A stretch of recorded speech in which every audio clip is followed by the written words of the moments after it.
എല്ലാവർക്കും news first മലയാളത്തിന്റെ പുതിയൊരു വീഡിയോയിലേക്ക് സ്വാഗതം. ക്രിക്കറ്റ് വാർത്തകൾ ആദ്യമേ അറിയാൻ ഈ ചാനൽ മറക്കാതെ സബ്സ്ക്രൈബ് ചെയ്യുക. നിരവധി ക്രിക്കറ്റ് പ്രേമികൾ കോഹ്ലിക്കെതിരെ രംഗത്ത് വന്നിട്ടുണ്ടായിരുന്നു. എന്നാൽ ഇന്ന് കോഹ്ലി ബാറ്റ് കൊണ്ടാണ് അവർക്ക് മറുപടി കൊടുത്തത്. ഇന്നത്തെ ഫൈനൽ മത്സരത്തിൽ കോഹ്ലി 72 റൺസ് ആണ് ഒറ്റയ്ക്ക് അടിച്ചുകൂട്ടിയത്.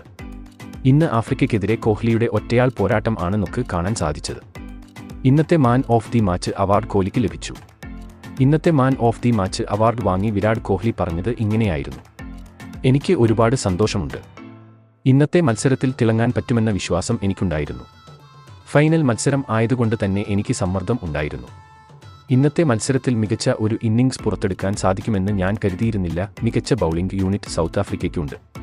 വെസ്റ്റ് ഇൻഡീസ് കളിയിൽ കളിക്കുക എന്നത് അത്ര എളുപ്പമല്ല, പക്ഷേ എനിക്ക് അവസാനം മികച്ച പ്രകടനം നടത്താൻ സാധിച്ചു.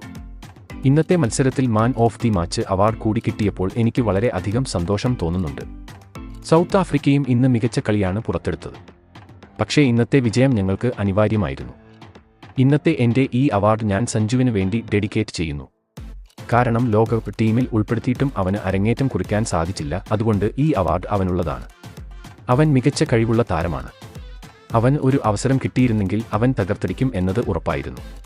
പക്ഷേ രോഹിത്തിന് അവനെ പ്ലേയിങ് 11-ൽ ഉൾപ്പെടുത്താൻ കഴിഞ്ഞില്ല. എന്തായാലും ഇന്ത്യ കപ്പ് നേടിയതിൽ ഞാൻ വളരെയധികം സന്തോഷിക്കുന്നു. അടുത്ത ഒരു വേൾഡ് കപ്പിന് ഇനി ഞാൻ ഉണ്ടാവില്ല. വരുന്ന മത്സരങ്ങളിൽ ഇന്ത്യ ഇതേ പ്രകടനം കാഴ്ചവെക്കും എന്നും കോഹ്ലി വ്യക്തമാക്കി. നിലവിൽ ഇന്ത്യൻ ആരാധകർ എല്ലാം വലിയ ആവേശത്തിലാണ്. ഇന്നത്തെ മത്സരത്തിൽ കോഹ്ലിയും ഫോം ആയതോടെ കോഹ്ലി ഫാൻസിനും സന്തോഷമായി. Man of the match award വാങ്ങിച്ചിട്ടും കോഹ്ലി പറഞ്ഞത് സഞ്ജുവിൻ്റെ പേരാണ്. സഞ്ജു മികച്ച കഴിവുള്ള താരമാണെന്നാണ് കോഹ്ലി പറഞ്ഞത്.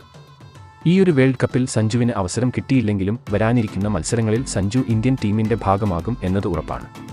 പക്ഷേ കോഹ്ലി ആരാധകരെ നിരാശപ്പെടുത്തിയത് കോഹ്ലിയുടെ വിരമിക്കൽ പ്രഖ്യാപനമാണ്.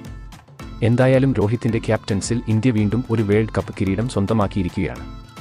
അപ്പോൾ ഇന്നത്തെ ഇന്ത്യയുടെ കളിയെപ്പറ്റിയുള്ള നിങ്ങളുടെ അഭിപ്രായം താഴെ കമന്റ് ചെയ്യുക. അതുപോലെ കൂടുതൽ ക്രിക്കറ്റ് വാർത്തകൾക്കായി ഈ ചാനൽ മറക്കാതെ സബ്സ്ക്രൈബ് ചെയ്യുക.